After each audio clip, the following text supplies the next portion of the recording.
আর আল্লাহ রাব্বুল আলামিন এই মুসা নবী আলাইহিস সালাম কানে এমন টাইমে পাঠিয়েছিলেন, সেই সময় একটা বিখ্যাত বেঈমান কাফের নেতা ছিল, বাদশা ছিল, আমরা যার নাম কোরআন শরীফে বাপজি ভাই ফেরাউন, ওকে ভাড়া বলে ডাকতো। এই ফেরাউন ছিল বাপজি একটা কিপ্তিয়া বংশের সন্তান। ওই জামানায় দুটো বংশ বেশি নাম করা ছিল, একটা ফেরাউন আর দ্বিতীয় আর একটা বংশ ছিল, সে বংশটার নাম বানি ইসরাইল। কোরআন শরীফে বাপজি 15 পারা একটা সূরা আছে, বানি ইসরাইল বলে আল্লাহ রাব্বুল আলামিন সূরা পাঠিয়েছেন। এই বানি ইসরাইল বংশটা এত মর্যাদাপূর্ণ, আল্লাহ রাব্বুল আলামিনের রাসূল বলে, কিন্তু বাপজি আমরা তো আমল করবো না, আমরা শুনবো বেশি, এটা হচ্ছে আমাদের অভ্যাস। আমি আপনাদের কাছে কোরআন কারিমে বাপজি 114টা সূরা আছে, তার মধ্যে থেকে বাপজি আমরা অনেকেই জানি, ওলামাদের মুখে শুনেছি যে আল্লাহ রাব্বুল আলামিন দুনিয়ার বুকে নবী রাসূল পাঠিয়েছেন 1,24,000, বলে না? তারপরে আবার বলে মতান্তরে 2,24,000 নবী রাসূল। কিন্তু আমি জানি না আপনাদের মনে আছে কিনা, গোটা কোরআন শরীফে বাপজি কটা নবী রাসূলের নাম আছে জানা আছে আপনাদের? 25টা। কটা বললেন? 25টা, একটু মনে রাখবেন। এই 25টা নবী রাসূলের নাম গোটা কোরআন শরীফে বাপজি পাওয়া যায়।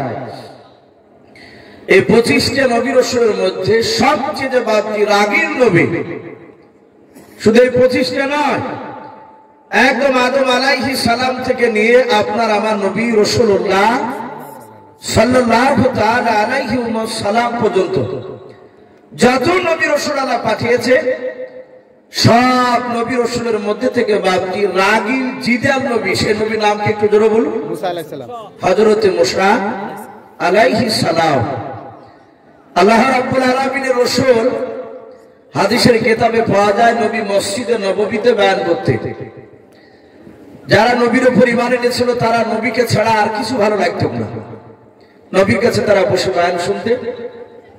আল্লাহ রাসূলের সাহাবা আব্দুল্লাহ বিন মাসউদ রাদিয়াল্লাহু তাআলা আনহু, যেনাকে রাইসুল মুফাসসিরিন বলা হয়, আল্লাহ রাসূলের বাপজি কোরআন শরীফ আল্লাহর তরফ থেকে যে নাজিল হতো, বুখারী শরীফে বাপজি পাওয়া যায় 10 জন দামি সাহাবা, তারা ওহী লিখতেন, বলুন সুবহানাল্লাহ, ওই কোরআনের আয়াতকে লিখতেন। তার মধ্যে থেকে আব্দুল্লাহ বিন মাসউদ রাদিয়াল্লাহু তাআলা আনহু তিনি একজন। উনি লম্বাতে বাপজি খুব লম্বা ছিল না, ছোট টাইপের মানুষ ছিল, পায়ের তালুগুলো বাপজি ছোট ছোট। আল্লাহ রাসূল তার মর্যাদা অনেক বলেছে। উনি বলেছেন, আমি নবীর মুখ থেকে যত নবীর বক্তব্য শুনেছি, আমার রাসূল মুসা আলাইহিস সালামের কথা বললে নবী মুচকি মুচকি হাসতে, শুধু মুসা নবীর কথা বলতে গিয়ে। আব্দুল্লাহ বিন মাসউদ রাদিয়াল্লাহু তাআলা আনহু তিনি বলতেন, ও আল্লাহর রাসূল আপনি হাসতেন কেন মুসা নবীর কথা বলতে গিয়ে? আল্লাহ নবী বলতেন, আমার মুসা ভাই খুব রাগী ছিলেন, ওনার কথাগুলো আমার খুব ভালো লাগে, এবং এমন এমন কথা আল্লাহকে বলতেন যে কথাগুলো অন্য নবীরা কেউ বলতে পারে না। আমরা অনেকেই জানি, মানুষ ভাবছে আমরা না ঘুমালে মানুষ অসুস্থ হয়ে যায়। এই যে সারা রাত বাপজি জেগে, আপনারা হয়তো একদিন জাগছেন কি দুদিন জাগছেন, আর বক্তারা বেশিরভাগ, খাস করে আমাকে তো প্রায় রাত্রি জাগতে হয়। তো মানুষ জাগলে অতিরিক্ত বাপজি রাত্রি জাগলে শরীর ক্ষতি হবে, এটা স্বাভাবিক। তো মুসা আলাইহিস সালাম তিনি তুর পাহাড়ে কথা বলতেন, আমরা জানি। তো মুসা আলাইহিস সালাম তুর পাহাড়ে গিয়ে আল্লাহকে বিভিন্ন রকমের প্রশ্ন করতেন।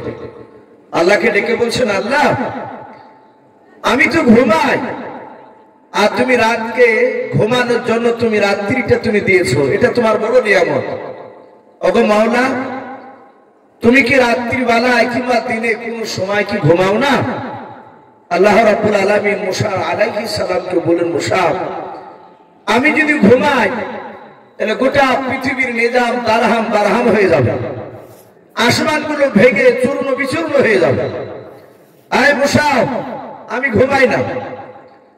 মুসা আলাইহিস সালাম তিনি নাছোড় বান্দা, জিদেল, নবী আবার বলেন, হে আল্লাহ, একটু যদি ঘুমান এমন কি ক্ষতি হবে আপনার? 1-1 মিনিট। আল্লাহ বলেন, মুসা, আমি ঘুমালে পৃথিবীর নিজাম ঠিক থাকবে না, গতি সব নষ্ট হয়ে যাবে। আবার বলেন 3 বার, হে আল্লাহ, একটু ঘুমালে কি হয়? আল্লাহ বলেন, মুসা, দেখবা আমি ঘুমালে কি হয়? বলে, আমি দেখার জন্যই তো আমি আপনাকে প্রশ্ন করেছি। আল্লাহর কুদরতে বাপজি মুসা আলাইহিস সালামের সামনে কাঁচের গিলাস পানি ভর্তি এসে দাঁড়িয়েছে।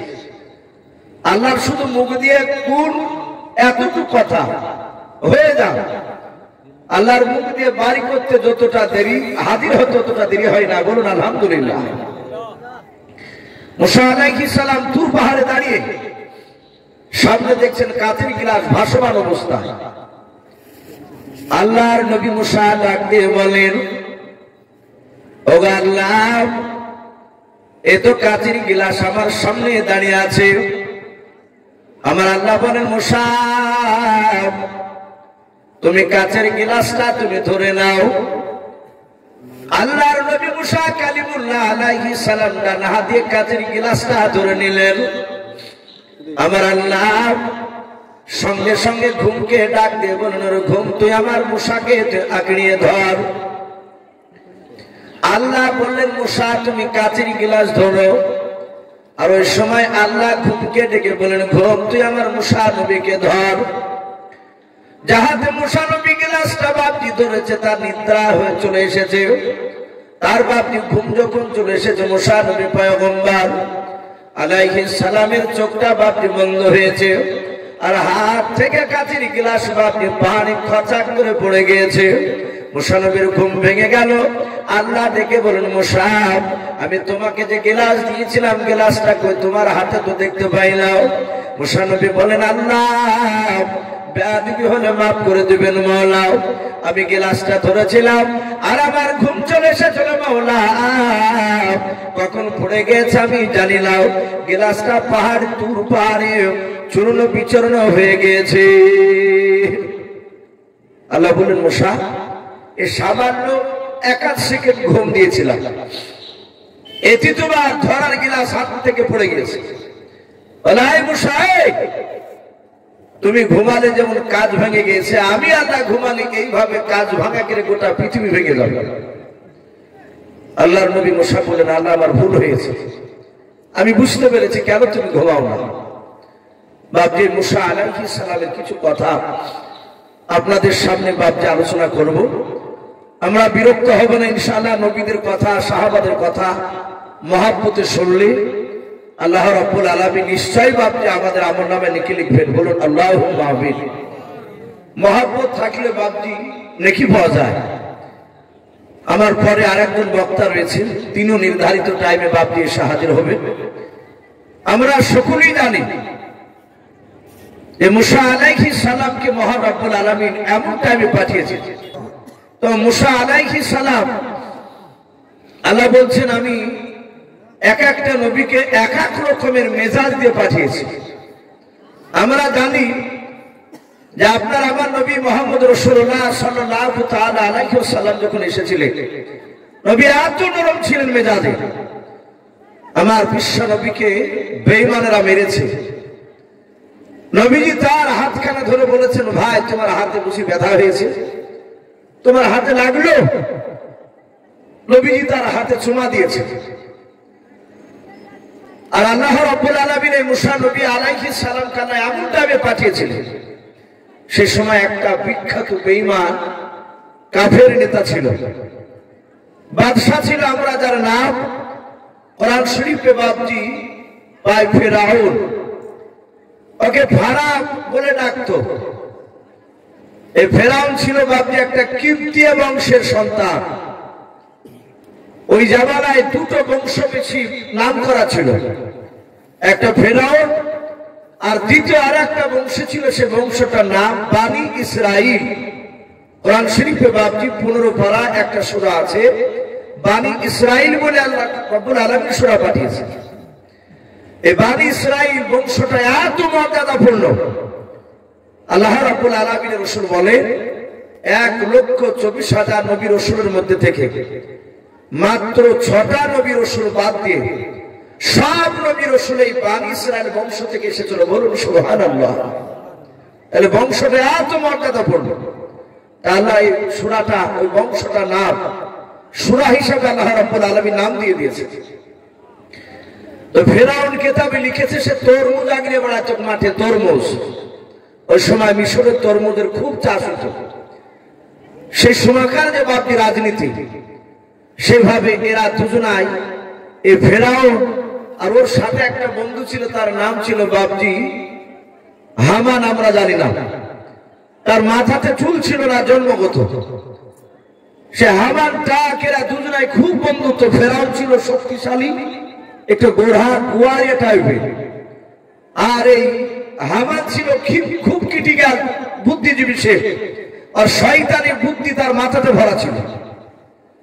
ফেরাউনকে যুক্তি দিত কি করে বড় জায়গায় পৌঁছাবে। সে সময়কার রাজনীতি করে সে মিশরের বাপজি নেতা, ছোট নেতা থেকে বড় হতে হতে সে মিশরের বাদশাহ হয়েছিল। বাদশাহ হওয়ার পরে ফেরাউনের সুন্দর বাপজি তার সংসার চলছিল, তার রাজদরবার ভালোই চলছিল। কিতাবে লিখেছে ফেরাউন রাত্রিবেলা শুয়ে আছেন বাড়িতে, আর স্বপ্নে দেখছে তার রাজ সিংহাসনে আসমান থেকে একটা আগুনের ফুলকি, আগুনের কুণ্ডু বাপজি খুলে তার একেবারে বলা হয়েছে বাবা তার সিংহাসনে পড়ে গোটা সিংহাসনটা পুড়ে ভস্ম হয়ে গেল। ফেরাউনের ঘুম ভেঙে গেল। হামানকে ডেকে বলল, বন্ধু আমি রাত্রিবেলায় স্বপ্ন দেখেছি, এ মানে কি হবে? বলে আমি তো জানি না। বলে হে বাদশাহ, আপনি আপনার মিশরের জ্যোতিষীবিদ যারা স্বপ্নবিদ, স্বপ্ন যারা ব্যাখ্যা করে তাদেরকে ডাকো। ফেরাউন বলল, হামান তুমি ডাক দাও। হামান লোক দিয়ে বাপনি এলাকায় আপনার সমস্ত স্বপ্নবিদদেরকে বাপকে জড়ো করলাম। তাফসীর মারিফুল কোরআনে পাওয়া যায় কয়েক শত বাপটি গোটা মিশরের মধ্যে বাবা স্বপ্নবিদরা তারা একত্রিত হলো।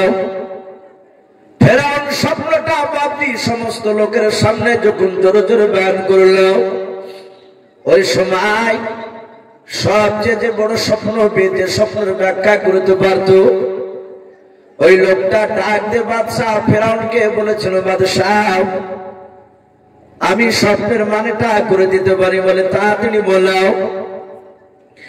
ওই স্বপ্নবিদ বলেছিল, বাদশাহ নামদার আপনার সিংহাসন খানা কি পুরাটাই পড়ে গিয়েছিল না অর্ধেকটা পড়েছিল? বলে পুরা সিংহাসন খানা পড়ে ছাই হয়ে গিয়েছিল। ওরে ভাই তাড়াতাড়ি তুমি মানেটা বলে দাও। বলে বাদশাহ এই স্বপ্ন দেখার পর আপনি যে বয়ান করলেন এই স্বপ্ন আজকে আমরা শুনলাম। আমি গত কয়েকদিন থেকে আকাশের দিকে তারার দিকে লক্ষ্য করে দেখেছি, আকাশের আবহাওয়া যেন একটু অন্যরকম মনে হয়েছে। বলে কি মনে হয়েছে? বলে বাদশাহ আপনার স্বপ্নের মানে আকাশের তারার দিকে লক্ষ্য করে দেখেছে, আমার মনে হয় আপনার দেশে আগামীতে একটা সন্তান জন্ম নিতে চলেছে। ওই সন্তানটাই আপনার সিংহাসন খানা জোর করে কেড়ে নেবে। ফেরাউনের চোখ দুটো লাল হয়ে গেল। বলে এত বড় স্পর্ধা, ফেরাউনের কাছ থেকে সিংহাসন ছিনিয়ে নিবে? বলে হ্যাঁ।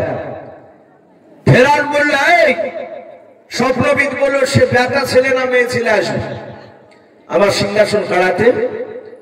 বলে মেয়ে নয়, বেটা ছেলে আসবে। ফেরাউন বলে তাহলে বললো কোন বংশে জন্ম নিবে এটা বলতে পারবা? বলবে জন্ম নিবে সম্ভবত বানি ইসরাইল বংশে। ফেরাউন বলল, হামান এখন কি করা যায়? স্বপ্নবিদ বলেছে বাচ্চা এখনো জন্ম নেয়নি, আগামীতে নেবে।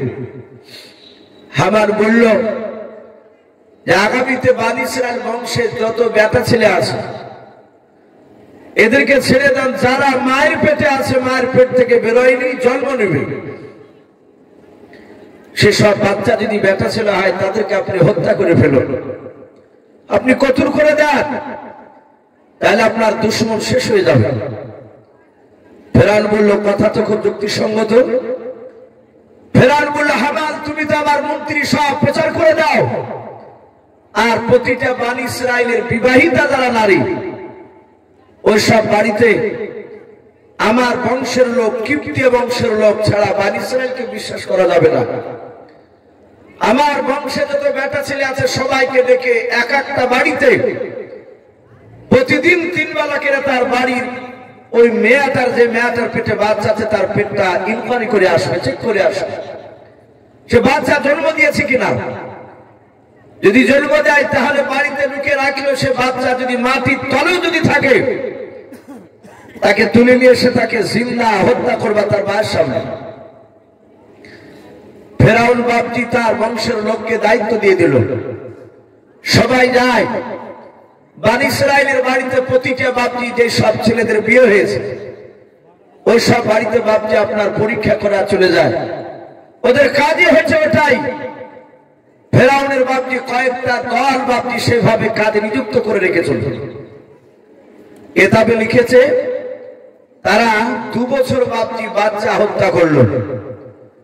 এই 2 বছরে বাপজি বেশ কয়েক হাজার বাচ্চাকে বাপজি ফেরাউন তার নেতৃত্বে হত্যা করলো, বানি ইসরায়েলের বেটা ছেলেকে। হামানরা জানতো যে ফেরাউনের বংশের লোকেদের বাপজি যত দায় দায়িত্ব, ভারী কাজ, বাদশার কাজ, এগুলো ফেরাউনের লোকেরা করে না, এ করে ওই বানি ইসরায়েল বংশের লোকেরা। ডাক দিয়ে বললো, হামান ওগো বাদশা নামদার, এই যে আপনি পাগলামি শুরু করেছেন, আগামীতে আপনার দরবারে আপনার বংশের লোকের আর কাজ করার বেটা ছেলে পাবেন না। বানি ইসরায়েলের বেটা ছেলে নাই, সবই তো মেয়ে ছেলে হচ্ছে। বংশ বিস্তার করতে হলে বেটা ছেলে এইভাবে সব মারা যাবে না। ফেরাউন বলল, কথা তো খারাপ বলেনি, এখন উপায় কি? বলে, আপনি আগামী কাল থেকে আর বেটা ছেলে মারেন না, বানি ইসরায়েল বংশে যত জন্ম নেবে। হে বাদশা নামদার, একদম পাক্কা 2 বছর মানেন, আবার সামনে পাক্কা 2 বছর বাচ্চা ছেড়ে দেয় ওদেরকে বংশ বিস্তার করার জন্য, ওদেরকে কাজে পাওয়া যাবে। আল্লাহ রাব্বুল আলামিন বলছেন, ওরে বেঈমান ফেরাউন, আমি আল্লাহ ওয়া হুয়া আলা কুল্লি শাইইন কাদির, আমি সর্বশক্তিমান। যেই সময় বাচ্চা মারা নিষেধ করলি ওই সময়তে আমার নবীকে পাঠাবো না, মুসাকে পাঠাবো না। ওই সময় আমি মুসার বড় ভাই, কোরআন শরীফে তার নাম এসেছে হযরত হারুন আলাইহিস সালাম। এই মুসা নবীর বড় ভাই জন্ম নিলে দিব্য সুন্দর বাপজি তার মৃত্যু হলো না, যেহেতু ওই 2 বছর বাপজি বাচ্চা হত্যা করা নিষিদ্ধ বাচ্চা তরফ থেকে। এবার বাপজি আবার বাচ্চা বাচ্চা আবার শুরু করলে 2 বছর পর। মহান রব্বুল আলামিন হারুনের মার পেটে বাপজি মুসা আলাইহিস সালামকে পাঠিয়ে দিয়েছেন। বলুন সুবহানাল্লাহ। কিতাবে লিখেছে মুসা নবীর আব্বার নাম ইমরান। আমরা জানি হযরতে মরিয়ম আলাইহাস সালাম ওরও বাপজি আব্বার নাম ছিল ইমরান। মুসা নবী আলাইহিস সালামের আব্বার নাম, ওনার আব্বার নামও বাপজি ইমরান। এই ইমরানের স্ত্রী পেটে মুসা নবী বাপজি আছে। প্রতিদিন বাপজি 3 বেলা করে পরীক্ষা করে যায়, কিন্তু আল্লাহ রাব্বুল আলামিন এমনই কুদরতে মুসা নবীকে বড় করছিলেন। তার মার পেটটাও তো আমাদের মা বোনদের মতো বাপজি পেটে মোটা যেমন দেখতে পায়, 7 মাস 8 মাস 9 মাসের পেটে বাচ্চা হয়ে গেলে দূর থেকে মা বোনদের দিকে তাকালে বোঝা যায় যে আমার ওই মা বোনের পেটে বাচ্চা রয়েছে। কিন্তু মুসা নবীর মার পেটটা ওরকম মোটা ছিল না, কেউ জানতে পারতো না, কিন্তু মুসা নবীর আব্বা আর তার মা জানে মুসা নবীর মার পেটে মুসা নবী ভরা আছে, বাচ্চা রয়েছে। সকালবেলা বাপজি পরীক্ষা করে গেল। বেশ কিছুক্ষণ পরই মহান রব্বুল আলামিনের তরফ থেকে আল্লাহর কুদরতে মুসা নবীর মার পেট থেকে মুসা নবী জন্ম নিলেন। কিতাবে লিখেছে আল্লাহর তরফ থেকে বাপজি তাদের মুখ দিয়ে নাম বেরোলো হযরত মুসা। উনার মা নাম রাখলেন মুসা। বাচ্চা ছেলে কোলে নিয়ে বাপজি চুমা খাচ্ছেন, আদর করছেন। আল্লাহ, তুমি এত সুন্দর বাচ্চা দিলে, এই বাচ্চাকে তো ফেরাউনের লোকেরা হত্যা করে ফেলবে। ভাইরা আমার, বাবা জীবনেরা, বেশ কিছুক্ষণ পর মুসা নবীর মা আলাইহিস সালাম, মুসা আলাইহিস সালামের জন্ম দক্ষিণে মা মুসা নবীকে কোলে করে নিয়ে কান্না করেছেন। আর ওই সময় বাপজি ঘরে দরজা আপনার শিকলটাকে আপনার নড়ালো কেউ এসে মুসা নবীর মা ডাক দিয়ে বলেছিল, বাদশাহ ফেরাউনের লোকেরাও কিছুক্ষণ আগে ফেরাউনের লোকেরা আমার বাড়িটা ইনকোয়ারি করে গিয়েছে, আবার কেন তোমরা এত তাড়াতাড়ি আসলে বলাও।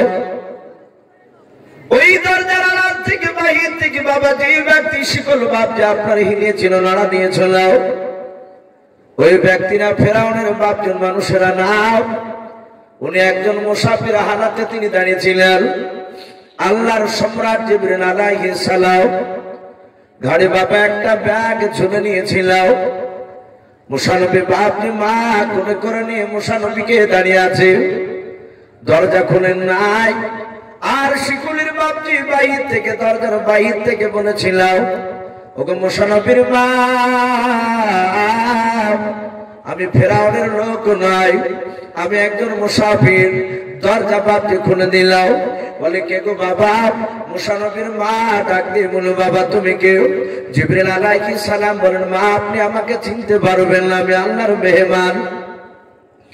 বলে আই মুসা নবীর মা, আপনার সন্তানের নাম মুসা রেখেছেন? বলে হ্যাঁ। বলে এটা আল্লাহ আমাকে জানিয়ে দিয়েছেন, আপনার সন্তানকে বাড়িতে রাখা যাবে না, আপনি নিরাপদ রাখতে পারবেন না।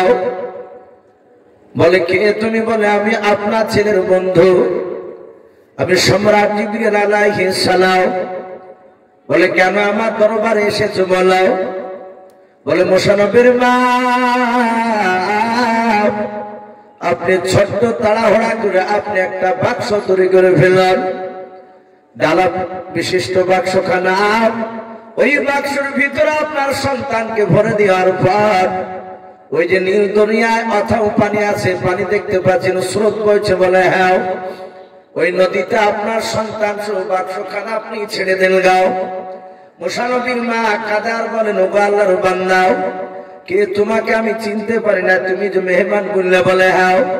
ওগো বাবা, আমার সন্তানকে যদি ওই নদীতে নীল দরিয়ায় ছেড়ে দেওয়া হয়, ছেলে ডুবে মারা যাবে, আমি তার মা সহ্য করতে পারবো না। হযরত জিবরিল বলেন, মা চিন্তা করবেন না, আপনার ছেলেকে বাঁচানোর দায়িত্ব আমার আল্লাহ নিয়েছেন, আপনি চিন্তা করবেন না, আমার আল্লাহ নিশ্চয় আপনার সন্তানকে হেফাজত করবেন। বলে বাবা, এই মুহূর্তে তাড়াহুড়া করে আমার বাক্সখানা কে বানিয়ে দেবে বলো। মেহমান দণ্ডায়মান মুসাফির যিনি ছিলেন ডাক দিয়ে বলুন, গো মা, একবার যদি আপনি আমাকে ইশারা করেন, হুকুম দেন, আমি কয়েক মিনিটের মধ্যে বাক্স আপনার কাছে বানিয়ে দিতে পারি। কিতাবে বাপজি কেউ কেউ মুফাসসিরে কিরাম লিখেছেন, বাবা জিবরিল আলাইহিস সালাম তিনি জান্নাত থেকে 4টা তক্তা নিয়ে এসেছিলেন। বলুন সুবহানাল্লাহ। ওই তক্তাগুলো বাপজি ব্যাগের ভিতর থেকে বের করে কয়েক মিনিটের মধ্যে বাপজি বাক্সখানা কমপ্লিট করে দিলেন। বলে মা, এই বাক্সের ভিতরে ভরে দিয়ে আপনার সন্তানকে নীল দুনিয়া ছেড়ে দিবেন। বলে তিনি অদৃশ্য হয়ে গেলেন। আল্লাহর নবী মুসা আলাইহিস সালামের মা মুসা নবী পয়গম্বরকে বাবা সাদা কাপড় দিয়ে বাপকে জড়ে দিলেন। গোটা দেহখানা জড়ে দিয়েছেন, শুধু মুখখানা বাপজি খালি করে রেখেছেন। মুসা নবীকে ডালা তুলে বাপজি ভরে দিলেন ওই বাক্সের ভেতরে। নিয়ে যাওয়ার পর নদীর ধারে বাপজি আপনার পানিতে যখন ছাড়তে যাবে, মুসা নবীর একটা বড় বোন ছিল, কোরআন শরীফে তাফসীরে মারিফুল কোরআনে ওই তার বোনটার নাম পাওয়া যায় হযরতে মারিয়াম।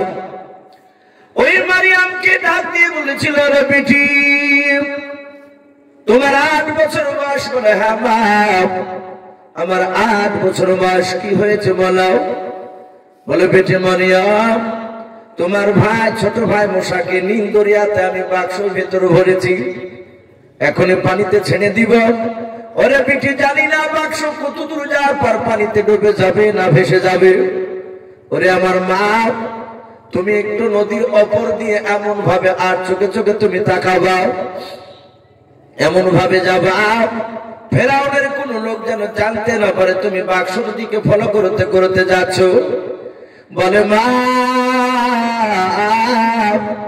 আমার ছোট ভাইয়ের জন্য আমি অনেক কিছু করতে রাজি আছি, তুমি চিন্তা করো না।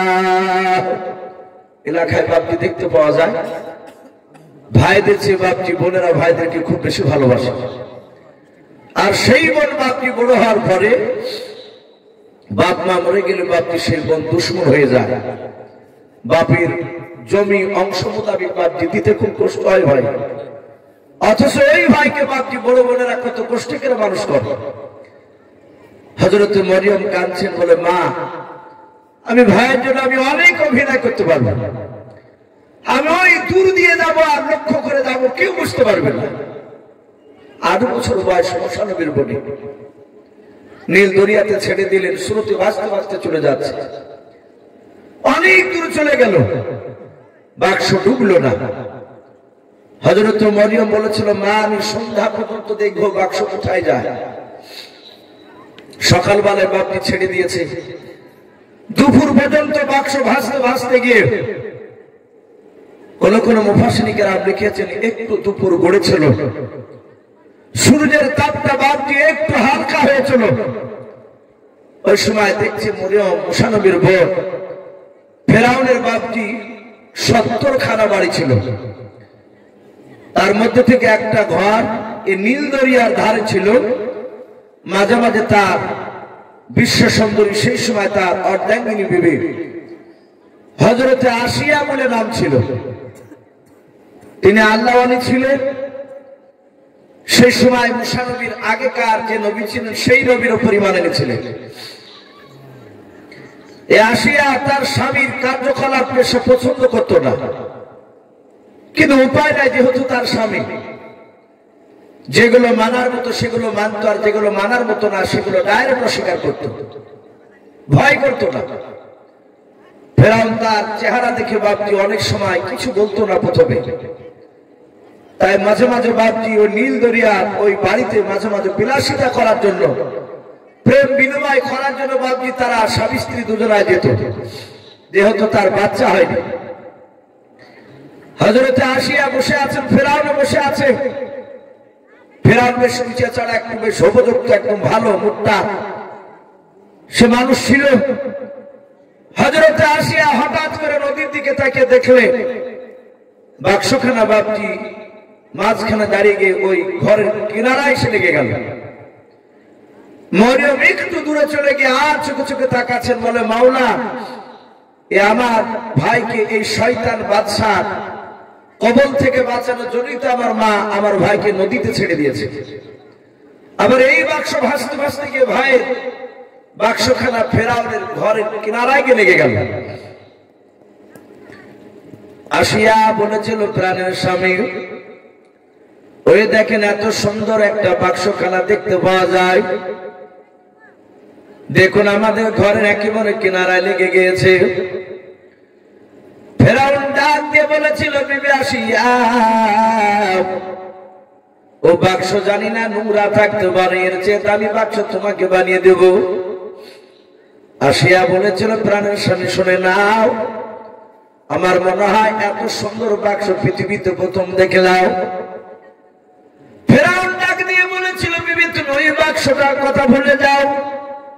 ডাক দিয়ে বলে, আমি বাক্সর কথা বলতে পারি নাই, একটু দয়া করে বাক্সটা একটু উঠে নিয়ে এসে দেখো বাক্সের ভিতরে কি ভরা আছে।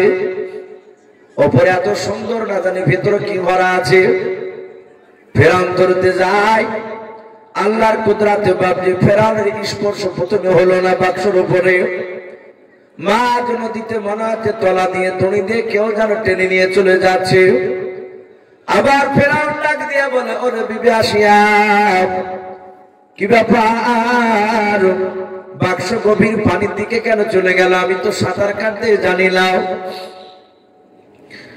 এখানে কোন প্রজা নাই, প্রজাটাকে হুকুম করব, কারণ আমরা এখানে প্রেম বিনিময় করতে এসেছি, এখানে কাউকে আসতে দেই নাই। আসিয়া বলে, স্বামী গো ওই দেখেন আবার বাক্সটা ভাসতে ভাসতে আবার ওই কিনারায় আসছে, আবার ধরতে যায়, আবার চলে যায়, আবার চলে আসে, আবার ধরতে যায়, চলে যায়। এইভাবে বাবা 6-7 বার ধরতে গিয়ে ফেরাউন ধরতে পারলো না। আসিয়া বলে স্বামী গো আপনি যাবেন না দেখে আমি ধরতে পারি কিনা। আসিয়া মনে মনে বাপকে তিনি বিসমিল্লাহর আমল করতেন, বলুন সুবহানাল্লাহ। ফেরাউন জানতো না মুসা নবী পয়গম্বর আলাইহিস সালাম ভরা আছেন। আসিয়া মনে মনে বিসমিল্লাহ বলে ডান হাতটা বেড়ালেন, বাক্স গেল না। আল্লাহর কুদরতে বাপনি মনে হয় যে বাক্সটা কেউ যেন তলা দিয়ে হাত দিয়ে যেন কেউ যেন তুলে দিল। ফেরাউন ডানা চেষ্টা করে তুলতে পারে নাই। আসিয়া জাহাতে আবার বিসমিল্লাহ বলে বাপ জাহা দিলেন, জানালাটা নাই, বাক্সর বাপ যে আপনার ডানাটা খুলে গেল। খুলে যাওয়ার পর সঙ্গে সঙ্গে বাবা মুসা নবীর আপনার দুধ মাও, ওই যে আপনার পালিত মাও, এ আসিয়া যাহাতে বাপ যে আপনার নজর করলেন। মুসা নবী পয়গম্বর তিনি ঠোঁট লড়ে একটু মৃদু মৃদু হাসলেন, আর ওই হাসিতে হযরত আসিয়া মুগ্ধ হয়ে গিয়েছেন, বলুন সুবহানাল্লাহ। ডাক দিয়ে বলেন, এ বিবি আসিয়া, কি দেখতে পাচ্ছ কেন? বলে খুবই সুন্দর একটা ফুটফুটে বাচ্চা ছেলে, দেখে কত সুন্দর ভাবে আমার দিকে তাকে হাসলো। ফেরাউন বলে দেখো তিনি বেটা ছেলে না মেয়ে ছেলে? বলে বেটা ছেলে। বলে বিবি নিশ্চয় আমার ভাই সন্তানকে নীল দরিয়া ছেড়ে দিয়েছে, একে হত্যা করবে, কেউ বেঁচে রাখবো না। বলে স্বামী দেখেন কত সুন্দর ভাবে হাসছে। ফেরাউন জাহাতে বাপকে তাকিয়েছে, সঙ্গে সঙ্গে বাপজি মুসা নবী চোখ দুটো এমনই মোটা করেছে। ফেরাউন জানে না কিন্তু আল্লাহ রাব্বুল আলামিন মুসাকে তো নবীগিরি পাঠিয়েছেন, আল্লাহ উনি তো নবী হবে। ফেরাউন বলল, বিবিরে দেখ দিনে আমার দিকে তো হাসছে না, কেমন করে যেন তাকাচ্ছে, এই বাচ্চাকে মেরে দে। আসে বলল, না আমাদের সন্তান নাই, এই ছেলেকে লালন পালন করলে আপনাকে আব্বা বলবে, আমাকে মা বলে রাখবে। ফেরাউনকে এমন কিছু যুক্তি দেখালো, আসিয়া তাতে রাজি হয়ে গেল। এতক্ষণ মারবো বলে সে চিন্তা ছিল। ফেরাউন বলল, বিবি ঠিক আছে, তোমার কথাতে আমি সন্তানকে মেনে নিলাম, কিন্তু শোনো ছেলের নাম কি রাখা যাবে? ফেরাউন বাপজি বাচ্চাকে তুলে নিয়ে গেল রাজ দরবারে। কয়েক হাজার লোক শুনতে পেয়েছে যে মুসা নবী ফেরাউন একটা বাচ্চা নিয়ে এসেছে। ফেরাউন চিৎকার করে বলল, এ বাচ্চা আমার, আর এই বাচ্চাকে আমার কোন প্রজা কোন নাগরিক যদি বলে যে পড়িয়ে পাওয়া বাচ্চা ফেরাউন মানুষ করছে, তাহলে যেই বলবে যে মুসার আব্বা আমি ফেরাউন নয়, তাকে হত্যা করা হবে, তাকে জবাই করে দেওয়া হবে। মানুষ সবাই ভয় ভাবতে আর কেউ মুখ খুলল না। সবাই মিলে, হ্যাঁ বাচ্চা আমরা আজ থেকে আপনার ছেলে বলে ডাকবে। ছেলের নাম কি রাখবে? ফেরাউন কারো নাম রাখে দিবে না, আর নাম যে মুসা তা কেউই তো জানে না। মুসা নবীর বোন, মুসা নবীর মা জানার, মুসা নবীর বড় ভাই হারুন জানে, কিন্তু ওই জায়গায় কেউ তো নাই, তার মা নাই। মরিয়ম আছে একটু দূর থেকে বাপ যে দৃশ্যকলা দেখছে।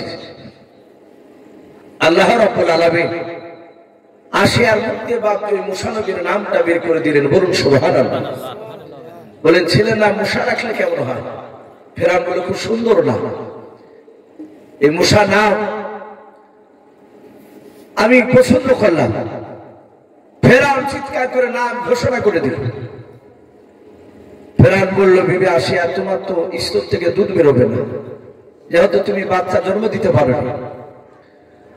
বলাই দাইবা তাড়াতাড়ি হামা নিয়ে এসো, আমার সন্তানকে বাঁচানো লাগবে, অনেকক্ষণ ধরে দুধ খাই। কখন যে বাচ্চাকে নদীতে ছেড়েছে তাও জানি না। প্রথমে একটা দাইমা আসল, মুসা নবী বাপ যে কান্না করেছে, শুধু মনে মনে চিন্তা করেছে মা কেন আসে নাই। ওই দাইমা কোলে নিয়ে বাপি মুসা নবীকে অনেক বাপি শত চেষ্টা করে দেখলো, তার স্তনে মুখ লাগিয়ে দুধ পান করাতে পারলো না। আর একটা দাইমা আসলো, সেও পারলো না। এইভাবে বাবা এক নয় দুই নয় প্রায় মোটামুটি 370টার উপরে দাইমা, তারা সবাই বাপে ফেলোয়ার হয়ে গেল। কারো স্তনে মুখ লাগিয়ে দুধ পান করে না, মুখটাই নিয়ে যায় না। দাইমারা মুসা নবীকে কোলে নেয়, মুসা নবী একবার তাকে আর তাকাই না। উনি চিনতে পারেনি আমার মা নাই, আর বাপকে দুধ খাওয়াতে কেউ পারল না। ফেরাউনের বাপকে কপালটা ঘেমে গিয়েছে, সন্তানের চিন্তায় সন্তানকে দুধ না খাওয়াতে পারে সন্তানকে বাঁচানো সম্ভব হবে না। সূর্য এইদিকে বাপজি পশ্চিম দিকে অস্তমিত হতে চলেছে, ডুবো ডুবো অবস্থায় নানি দেখা দিয়েছে রে বাবা। সাথে সাথে হযরত মরিয়ম বলে বাপজি মেয়েটা আপনার আজানের ভান করে এসে বলেছিল, ওগো বাদশাহ, আমি কয়েক ঘন্টা থেকে দাঁড়িয়ে দাঁড়িয়ে দেখলাম অনেকগুলো দাইমা নিয়ে আসলেন, কারো স্তনে মুখ লাগিয়ে দুধ পান করে না আপনার ছেলেও। আমার ভাই এই কথা বললে না, বলে আপনার ছেলে দুধ খেলো না কারো। এই বাদশাহ নামদার আমার একটা দাইমা জানা আছে, আমার মনে হয় ওই দাইমাটা আপনার দরবারে নিয়ে আসলে আপনার ছেলে দুধ খেতে বাধ্য হবে। বলে বেটি এখনো তুমি দাঁড়িয়ে আছো, তাড়াতাড়ি নামটা বলে আমি লোক পাঠাই। বলে লোক পাঠিয়ে আসবে না, মেয়েটা জানা আমি লোক পাঠালে মা হয়তো বলে ফেলবে ফেরাউনের দরবারে যে বাচ্চা আছে ওই বাচ্চাটা আমার, আর জানতে পারেনি মনে হয় ফেরাউন আমার ভাইকে আরো বেঁচে রাখবে না।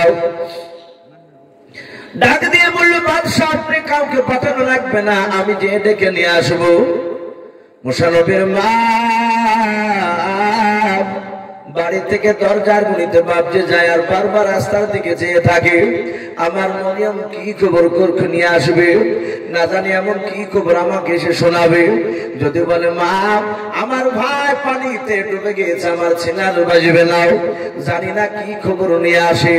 হযরত মরিয়ম দূর থেকে বাপজি মা বলে চিৎকার করে করে চলে আসছে দৌড়ে। হযরত মরিয়মের মা দৌড়ে গিয়ে বলে বিটি মরিয়ম কি ব্যাপার, তুমি আমাকে মা মা করে কেন ডাকছো বলাও। হযরত মরিয়মের চোখে দিয়ে বাপজি পানি পড়ছে। বলে বেটিরে কাঁদো কেন, তোমার ভাই কি বেঁচে নাই? বলে মা আমার ভাই মরে নাই, জিন্দা আছে, বলুন সুবহানাল্লাহ। ডাকে দিয়ে বলে বিটিরে কোথায় আছে আমার সন্তান, একটু খুলে বলো কি অবস্থা আছে। বলে মা আমার ভাই ফেরাউনের রাজ দরবারে দাঁড়িয়ে বসে আছে, যাতে ফেরাউনের নাম করেছে। বলে মারে ওই ফেরাউনের ভয়ে তো আমি নন্দনী আমার বেটাকে ভাসিয়ে দিয়েছি। বলে মা আমি দূর থেকে দেখলাম ভাইয়ের কিছু দৃশ্য ফেলাও, ভাইয়ের বাক্স কেন ফেরাউন ধরতে পারে না। ওই বাদশাহ স্ত্রী আসিয়া বলে নাও ওই মেয়েটা তুলে নিয়ে গিয়েছিল। ওগো মা মিশরের একটা নাই দুইটা নাই 370টা দাইমার কারো স্তন মুখ লাগিয়ে দুধ পান করে নাই। ওগো মা আমি তোমাকে দাইমা বলেছি গো মা, শুনে না তুমি জানো ছেলের উপরে চাই দেবা নাও। মা আমি তার সন্তানের কথা বলে বানাও। ওগো মা তোমাকে দাইমা সেজে অভিনয় সেজে যাওয়া লাগবে, বলো তুমি যেতে রাজি আছো কিনা। বলে হ্যাঁ মা যেতে রাজি আছি। হযরত বাপজি আপনার মুসা নবীর মা দৌড়ে চলে যায়।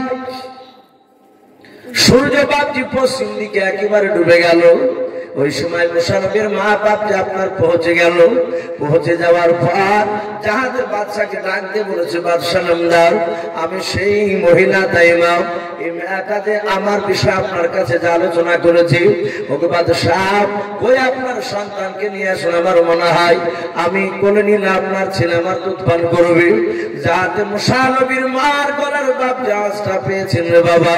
কেতাবে লিখেছে মুসা নবী বাপজি ছিলেন আসিয়ার কোলে ঘরের ভিতরে, যাহাতে বাপজি মুসা নবীর মার গলার আওয়াজটা বাইরে থেকে কানে গিয়েছে। আর মুসা নবী পয়গম্বর সাথে কান্না বন্ধ করে দিয়েছেন, বলুন সুবহানাল্লাহ। আসিয়া আর কিছু জানতে দিল না বিষয়টা।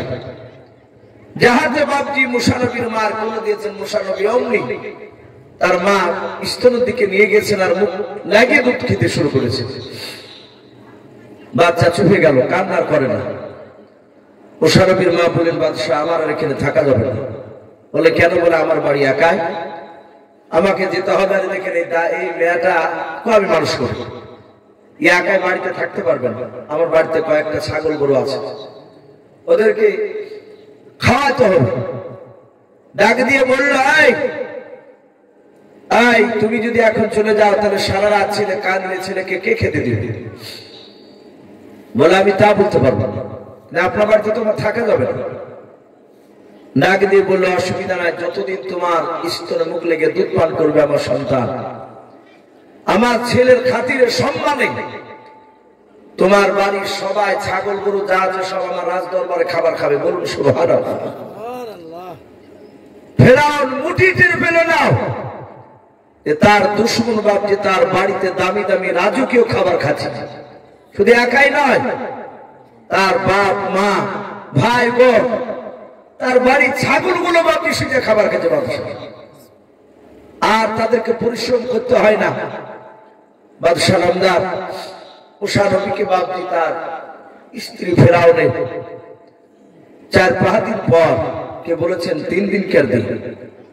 মুসা নবীর মাকে একটু আড়ালে ডেকে নিয়ে বলছে, এই ঠিক করে বলো এই বাচ্চা তোমার নয়? বলে না।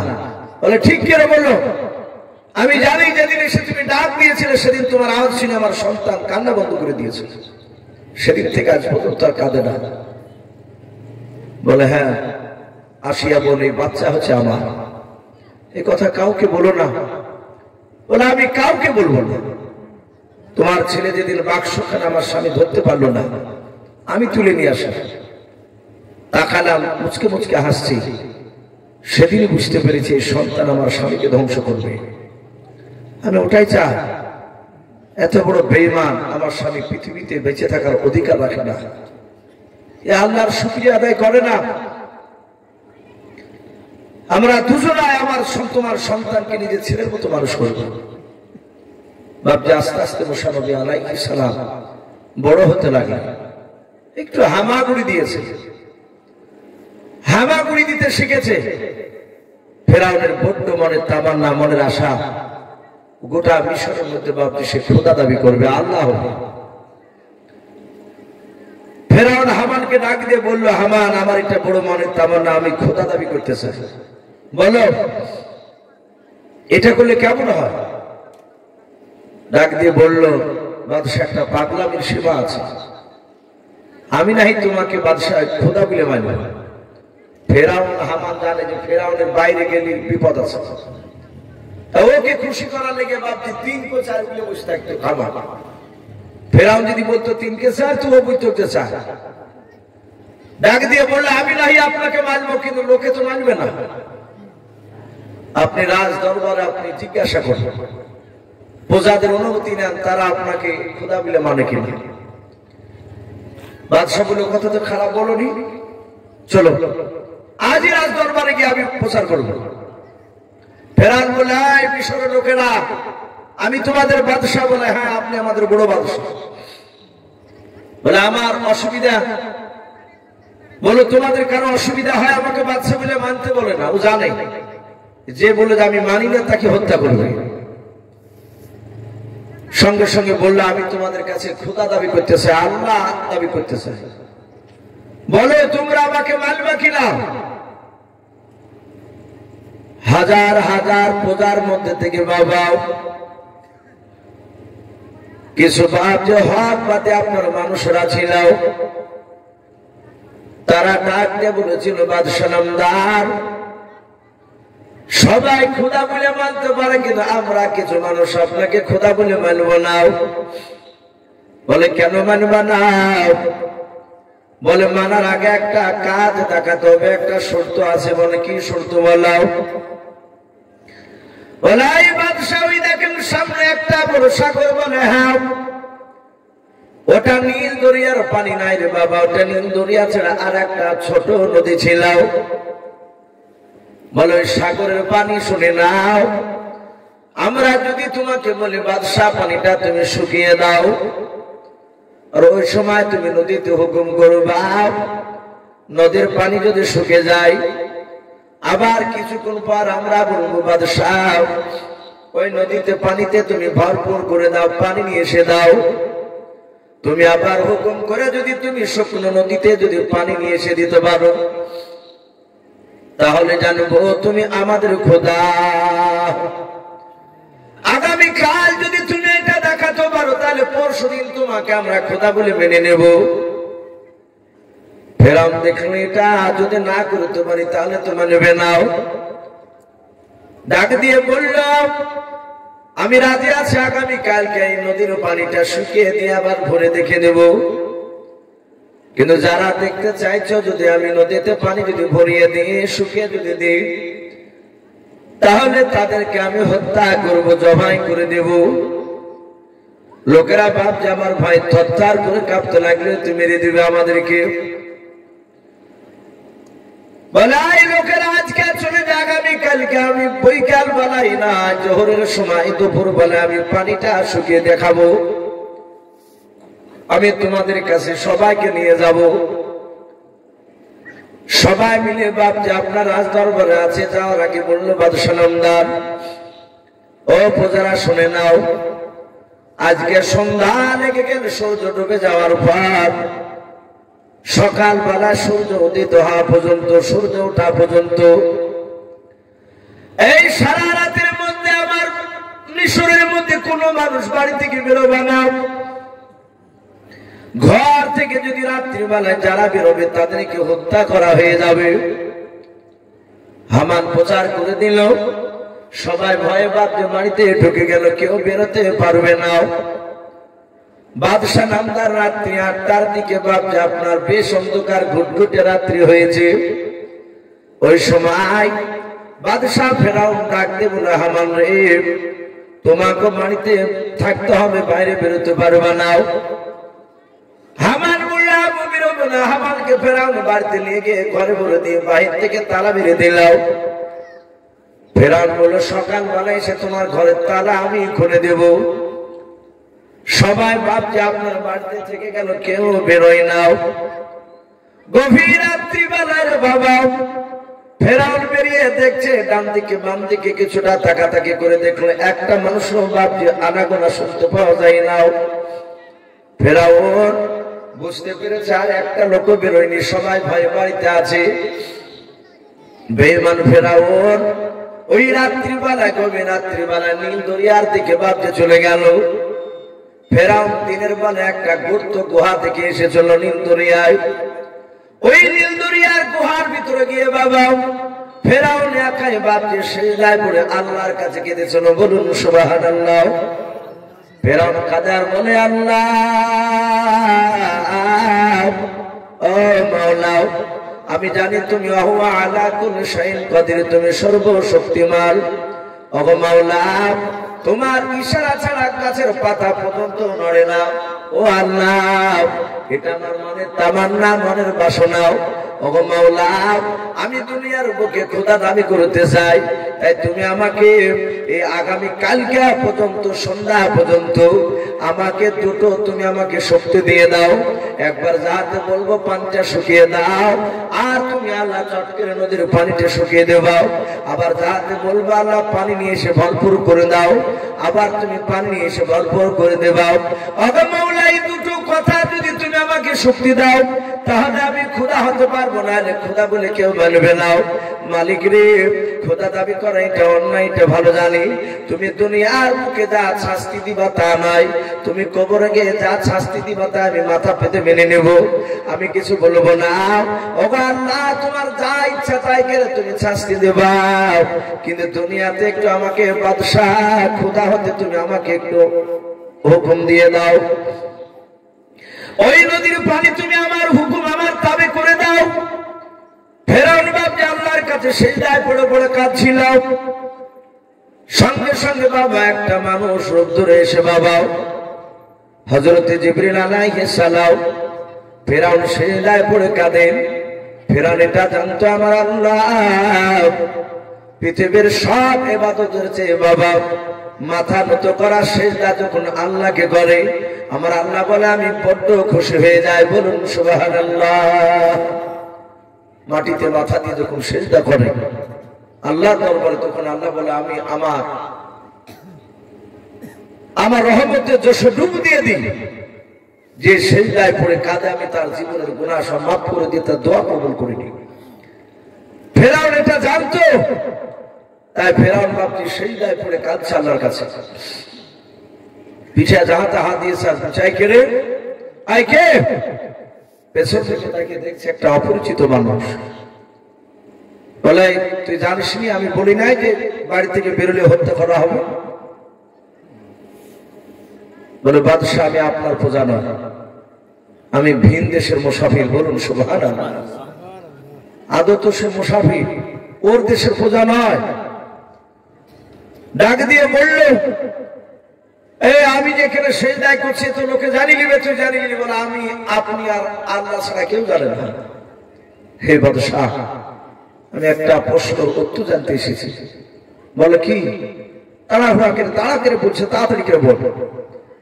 বলে হে বাদশাহ আপনার বাড়িতে একটা মানুষ খায় পরে থাকে, তার বিনিময়ে আপনি টাকা নেন না, কিন্তু একদিন তাকে বললেন যে তুমি আমার অমুক কাজটা করো, আর সে বলে আমি পারবো না, ইচ্ছাকৃত সে করলো না, সে লোকটাকে আপনি কি করবে?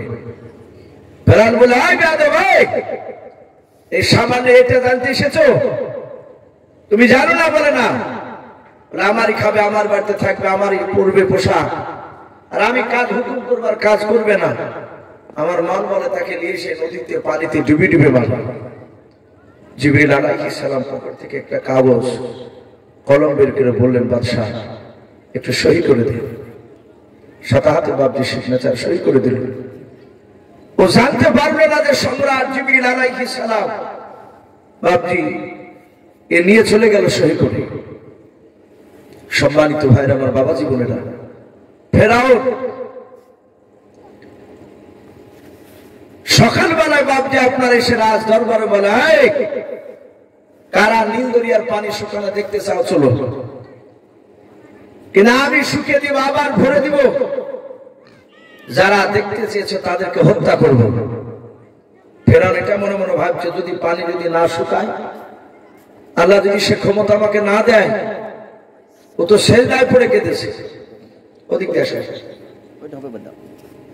ভাই মতিউর ভাই আর ইমদাদ ভাইকে বলছে ভাই আপনারা একটু স্টেজে আসুন। ভাই মানুষ একজন দুজন করে আসছে, টাকা দিচ্ছে, আপনারা একটু সামনে আসুন। বাবজি আমি বলছিলাম ফেরাউনের এই হুঙ্কার শুনে বাবজি যারা দেখতে চেয়েছিল তারা বলে বাদশাহ আমরা কেউ আর দেখতে চাই না, আপনাকে নির্দ্বিধায় খোদা মিলে বলবেন। সবাই ভয় রাজি হয়ে গেল। বলে আমি আগামীকালকে খোদা দাবি করবো। প্রজারা বললো বাদশাহ আপনার সন্তান মুসা খুব সুন্দর, ওকে আগামীকাল নিয়ে আসবেন, আপনি খোদা দাবি করবেন, আমরা আপনার সন্তানকে দেখব। ফেরাউন মাঝে মাঝে বলতো আমি ঠিক নিয়ে যাবো রাজদরবার। বাড়িতে এসে বললো বিবে আগামীকাল সকালবেলায় বের করে দিব, আমার সন্তানকে সুন্দর করে সাজিয়ে দিবা, আমি সকালবেলায় যাবো, আগামীকাল খোদা দাবি করব। বলে তাই? বলে হ্যাঁ। মুসা আলাইহিস সালাম বাবজি হামাগুড়ি দিতে শিখেছে। সুন্দর করে মুসা নবী আলাইহিস সালামকে তার মা আসিয়া সাজিয়ে দিয়েছে। ফেরাউন কল করে নিয়ে মুসাকে নিয়ে বাবজি চলে গেল। রাজ দরবারে হাজার হাজার কয়েক লক্ষ বাবজি মানুষ, সবাই খোদা দাবি করবে। ফেরাউন কিভাবে সেটা দেখবে, প্রজারা খোদা বলে মানবে। মুসা আলাইহিস সালামকে পাশে বাবজি বসে রেখেছে। ফেরাউন শুধু বলেছে আনা রাব্বুকুমুল আ'লা। এই কথাটা কোরআন পাকে আল্লাহ লিখে দিয়েছেন ফেরাউনের, যাহাতে বলেছে আনা রাব্বুকুমুল আ'লা, সব আল্লাহর চেয়ে আমি বড় আল্লাহ। ফেরাউন যে আল্লাহকে মানত না বাবজি তা নয়, আল্লাহ আছে এটা জানতো, তাই বলেছিল আনা রাব্বুকুমুল আ'লা, সব খোদার চেয়ে আমি বড় খোদা, সব আল্লাহর চেয়ে আমি বড় আল্লাহ। যাহাতে বাপজি ওই কথাটা আপনারা বলেছেন, হাজার হাজার বাপজি আপনার লোকেদের মধ্যে থেকে বাবাও মুসা আলাইহিস সালাম তার পাশে বসা ছিল। কিতাবে পাওয়া যায় ফেরাউনের মুখে বাপজি নাভি পর্যন্ত আপনার দাড়ি ছিল। ওই ফেরাউন দাড়িগুলোকে বাপজি মুক্তা দিয়ে বাপজি আপনার জোড়ে রাখতো, দামি দামি মুক্তা দিয়ে জোড়ে রাখতো, এত যত্ন করতো। যাহাতে বাপজি আপনার খোদা দাবি করেছে, সঙ্গে সঙ্গে বাবা মুসা নবী পয়গম্বর আলাইহিস সালাম আর সহ্য করতে পারলেন না। ঠাস করে ফেরাউনের বাবা বাম দিকের গালে একটা এমন জোরে থাপ্পড় মেরেছে, চট বসে দিয়েছে। মুফাসসিরিন কেরাম বলেন ফেরাউন বাপজি রাজ দরবারে কয়েকবার বাপজি আপনার ঘুরেছিল, বলুন আস্তাগফিরুল্লাহ।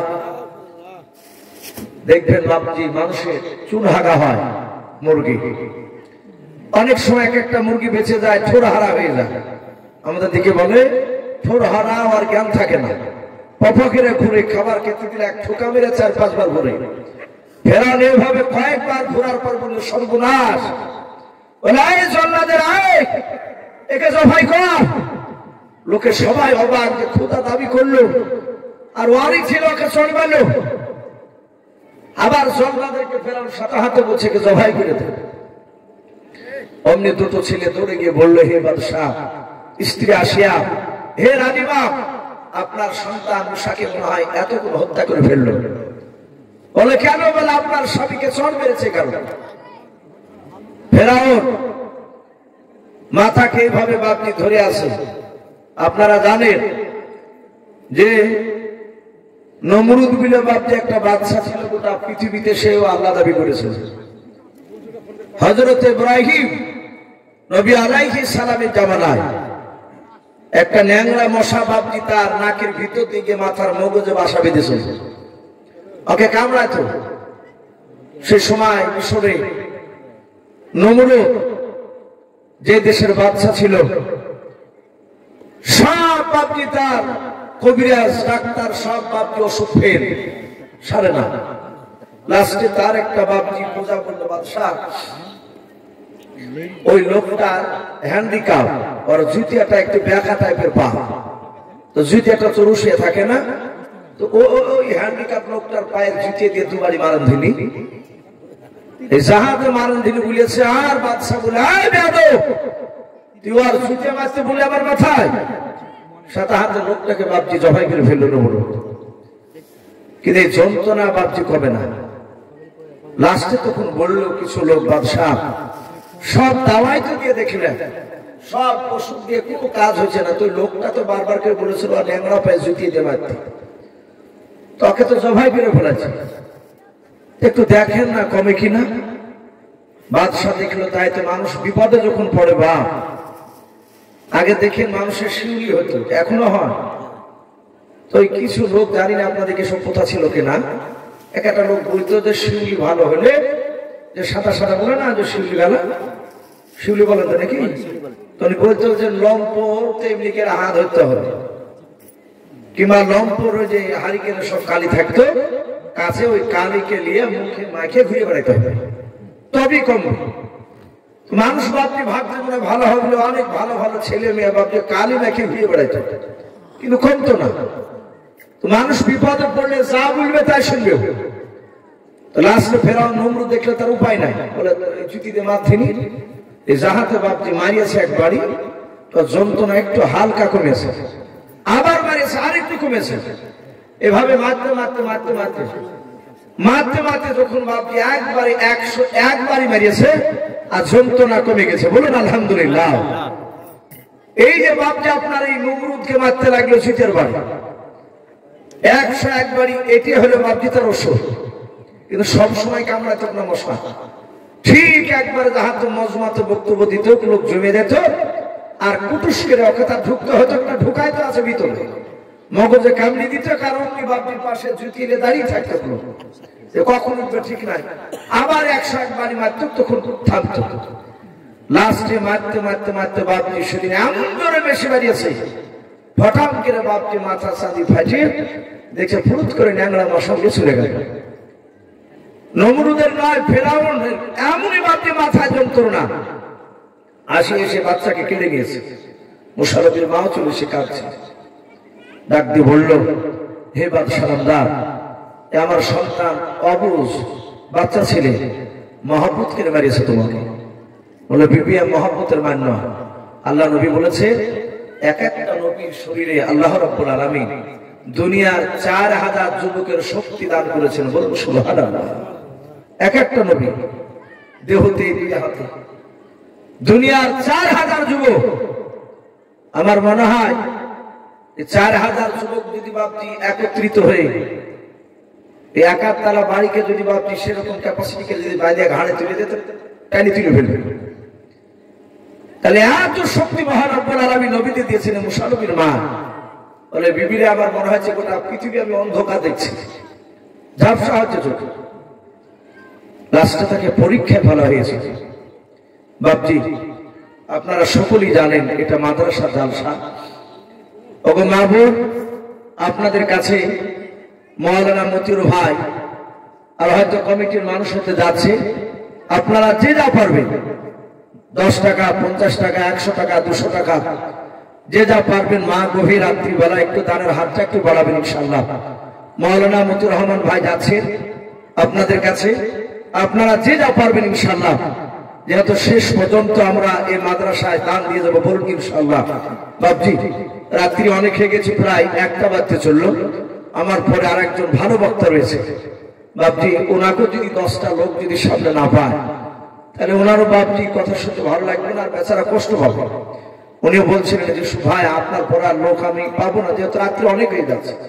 বলে ভাই ইনশাআল্লাহ থাকবে, কিছু বলবো।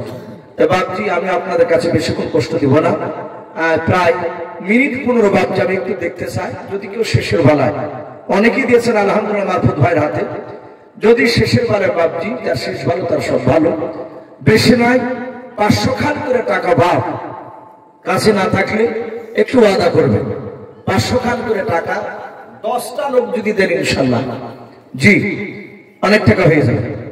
ভাই একটু আসে, কাছে না থাকলে একটু ওয়াদা করবেন। দেখেন ভাই টাকাটা দেবেন 100 টাকা একটু ভাই নাকি ভাই দিয়েছেন 100 টাকা, না তার দানকে কবুল করুন। জি একটু আসে ভাই, মাশাআল্লাহ হরকত বরকত হয়, একটু আসে। হাসান নবী স্বামীর জন্য, স্বামীর নাম ইব্রাহিম, শহীদের হাত দিয়ে দিয়েছে।